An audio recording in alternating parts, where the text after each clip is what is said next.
ते तड़पन लागी छूटे ना लागी छूटे। मैं माँ बनने वाली हूँ।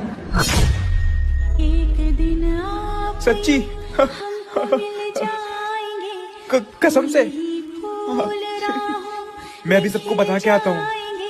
मैंने सोचा हेलो न हेलो, मैं बाप बनने वाला हूँ। हाँ सबको बता दे।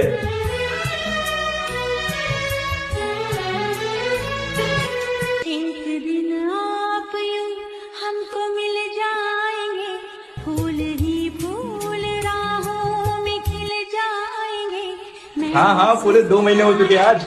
हाँ एक दिन